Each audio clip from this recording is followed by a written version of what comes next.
इतना heavy vehicle जो 130 kilometre per hour की स्पीड से चल रहा है, उसको इतने पतले से ट्रैक पर मैकेनिकली बैलेंस करते हुए ब्रेक लगाना वाकई में बहुत अद्भुत इंजीनियरिंग है। इतनी हेवी स्पार्किंग होती नहीं है ब्रेक लगाते टाइम जितनी हमने दिखाई है, लेकिन इमरजेंसी ब्रेकिंग के टाइम ब्रेक शू से हल्की स्पार्किंग या बहुत ज़्यादा हेवी लोडेड लोकोमोटिव में व्हील स्लिपेज की वजह से स्पार्किंग होती है।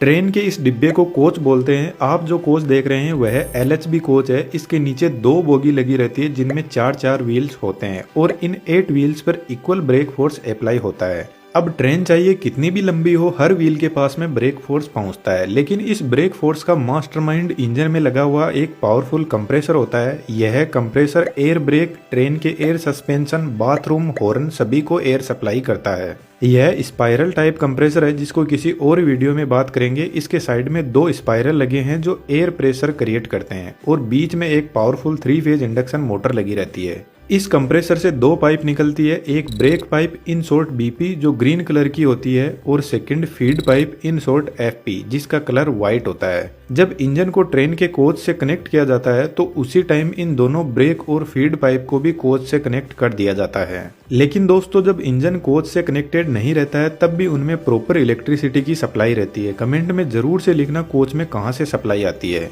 इंजन और कोच के दोनों साइड में ही वाल लगे रहते हैं जिनको एंगल कोक बोलते हैं। इनका यूज जब इंजन को अलग किया जाता है तो इन पाइप से प्रेशर कम ना हो जाए इसलिए बंद कर दिया जाता है।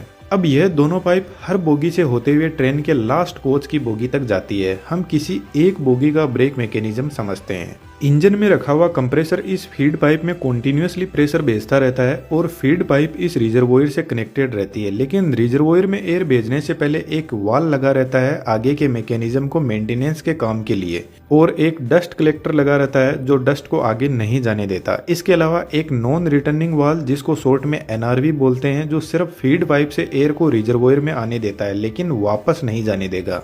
कंप्रेसर इतना हाई लेवल का प्रेशर भेजता है कि इस रिजर्वोयर में पर सेंटीमीटर स्क्वायर में 6 kg एयर को कंप्रेस करके भर दिया जाता है। इस रिजर्वोयर की कैपेसिटी 125 लीटर एयर की होती है। रिजर्वोयर के पास में एक और 75 लीटर का टैंक लगा हुआ है जो टॉयलेट में एयर प्रेशर को भेजता है। अभी हम इसके बारे में बात नहीं करेंगे इसलिए हमने इसके कनेक्शन भी नहीं किया है। तो इस रिजर्वोयर से एयर डिस्ट्रीब्यूटर वाल के पास में पहुंचती है। डिस्ट्रीब्यूटर वाल के अंदर ब्रेक पाइप से भी डायरेक्ट कनेक्शन आता है। ब्रेक पाइप का प्रेशर 5 kg पर सेंटीमीटर स्क्वायर होता है। यह वाल बहुत बेहतरीन तरीके से काम करता है। इस वाल से आउटपुट जो निकलता है वह दोनों बोगी की तरफ एयर प्रेशर को भेजता है ब्रेक एप्लीकेशन के लिए।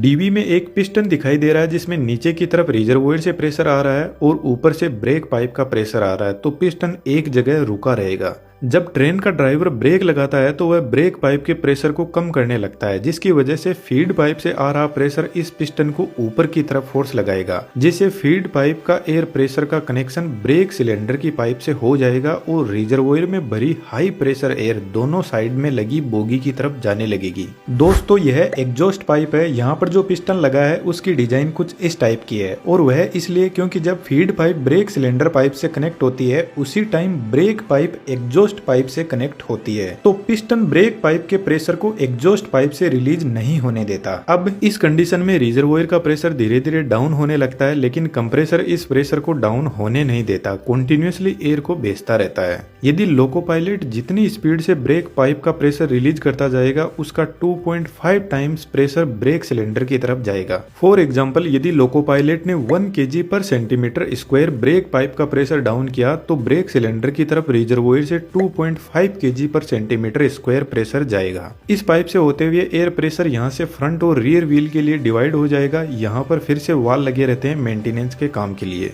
यह पाइप दोनों फ्रंट व्हील के लिए जा रही है और यह पाइप इन दोनों व्हील तक पहुँचती है। हम एक व्हील के ब्रेक मैकेनिज्म को समझते हैं। दोस्तों, एक थोड़ा बारीक मैकेनिज्म है, इसको समझना। अभी डिजिटल दुनिया का जबरदस्त टाइम चल रहा है और इसमें नई नई स्किल्स की भरपूर डिमांड है और पैसा अनलिमिटेड, और इनमें 3D एनिमेशन भी टॉपिक पर आते हैं। एयर प्रेशर सबसे पहले ब्रेक सिलेंडर में आता है। ब्रेक सिलेंडर में डायफ्राम होता है जो एयर के प्रेशर से कुछ इस तरीके से मूव करता है। अब डायफ्राम का फोर्स इस पिवट पॉइंट पर पहुंचता है और इस पिवट पॉइंट से ब्रेक फोर्स ब्रेक शू पर जाता है और ब्रेक शू ब्रेक डिस्क पर घिसने लग जाता है और धीरे धीरे ट्रेन का व्हील रुकने लगता है। यह सेम प्रोसेस सभी व्हील्स के साथ में होती है। ब्रेक डिस्क कुछ इस टाइप की बनी होती है जिसमें कुछ ऐसी बार होती है जो इसकी कूलिंग में हेल्प करती है।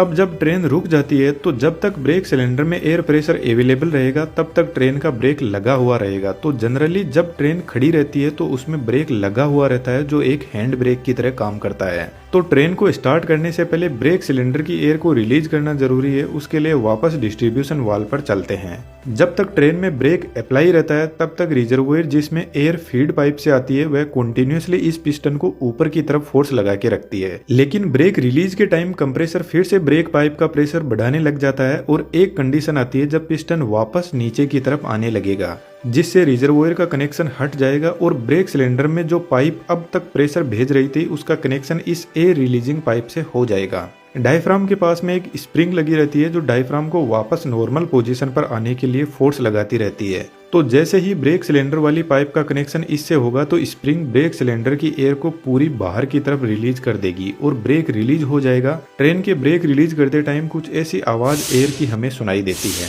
डिस्ट्रीब्यूशन वाल्व के पास में एक छोटा टैंक और होता है, इसमें ब्रेक पाइप के प्रेशर को परमानेंटली फीड कर दिया जाता है ताकि जब ब्रेक पाइप का प्रेशर रिड्यूस हो तो डिस्ट्रीब्यूशन वाल्व इस छोटे से टैंक से कंपेयर कर सके कि ब्रेक पाइप का प्रेशर कितना रिड्यूस हुआ है। ट्रेन में एक और ब्रेक होता है हर कोच के अंदर जिसको चेन पुलिंग बोलते हैं। तो जब कोई भी चेन पुलिंग करता है तो एक्चुअल में वह ब्रेक पाइप के प्रेशर को रिलीज कर देता है जिससे ट्रेन में ब्रेक अप्लाई हो जाते हैं। LHB कोच में डिस्क ब्रेक होता है जबकि ICF कोच जो ब्लू कलर के होते हैं उनमें डायरेक्ट व्हील पर ब्रेक फोर्स लगता है। ब्रेक मैकेनिज्म दोनों ही कोच में एक ही जैसा है, लेकिन LHB कोच में ब्रेक सिस्टम के कंट्रोल के लिए एक पूरी कंट्रोल यूनिट होती है। इस यूनिट के पास में 2 ब्रेक इंडिकेटर लगे रहते हैं दोनों साइड की बोगी के लिए। तो जब ट्रेन में ब्रेक अप्लाइड रहता है तो यह रेड कलर का हमें दिखाई देता है और ब्रेक जब रिलीज रहता है तो ग्रीन कलर का इंडिकेशन दिखाई देता है। यह control panel toilet air suspension के लिए भी एयर प्रेशर को सप्लाई करता है। दोस्तों इस वीडियो पर अच्छा रिस्पॉन्स मिलता है तो हम LHB और ICF कोच के बीच में जो डिफरेंस है उसके बारे में डिटेल से